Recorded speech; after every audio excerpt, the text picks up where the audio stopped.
जो मुख्य द्वार है उसका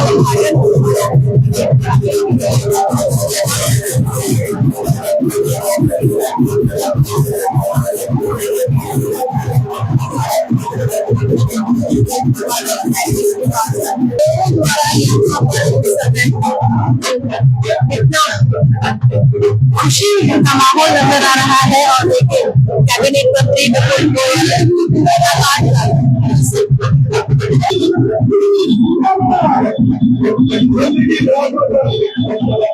विपुल गोयल के आगमन पर सभी लोगों के चेहरों पर खुशी नजर आ रही है।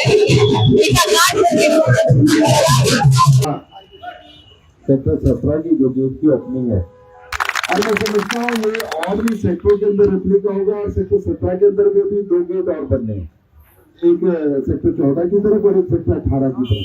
ये गेट भी जल्दी बनकर तैयार हो जाएंगे। और सेक्टर 17 के साथ साथ अन्य सेक्टरों को भी मैंने ये कहा है, भाई आप अपने अपने काम कीजिए, कोई मैचिंग ग्रांट की जरूरत है ग्रांट भी देंगे।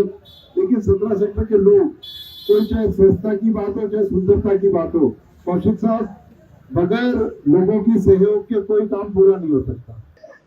सर हाल ही में सरकार ने रिफॉर्म किए, कईयों से जीएसटी स्लैब हटा दिया तो कईयों का जीएसटी स्लैब हटा दिया, उसमें चेंज कर दिया। क्या लगता है अर्थव्यवस्था को कितनी मजबूती मिलेगी? मोदी जी का बहुत बहुत धन्यवाद करूंगा। अर्थव्यवस्था को तो मजबूती मिलेगी, लेकिन लोगों की जो डिमांड थी और उनकी एक्सपेक्टेशन से ज्यादा देने का काम जो है मोदी जी अपने चिर परिचित नेचर की हिसाब से उन्होंने वही काम किया। और ऐसी ऐसी जगह से जीएसटी हटाने का काम किया जो रोजमर्रा आम आदमियों की चीजें थी, और उसके अलावा जीएसटी को सुदृढ़ करने का काम किया, जिससे हमारा देश का खजाना भी भरेगा, डेवलपमेंट के पैसे भी आएंगे और लोगों को भी राहत मिलेगा। और व्यापारियों को टैक्सेशन भरने के लिए भी सिर्फ 2 ही तरीके का 5 और 18% का जब स्लैब होगा तो इजी तरीके से टैक्सेशन भरी जाएगी। सर विपक्ष कह रहा है कि जो ट्रंप के टैरिफ से भाजपा को नुकसान हुआ है उसका डैमेज कंट्रोल करने के लिए जीएसटी रिफॉर्म। अरे भैया, डैमेज कंट्रोल करना कोई बुरी बात नहीं है। और वही दूसरी बात, ट्रंप का कल ट्वीट पड़ा, वो देखकर हिंदुस्तान को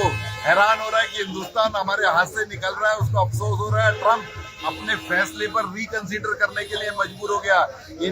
ये मोदी जी की इंटरनेशनल और कूटनीतिक नीति है, ये राहुल गांधी के समझ में नहीं आई। गुल्ली डंडा कंचे खेलने का काम करे, राजनीति उसके बस का काम नहीं है।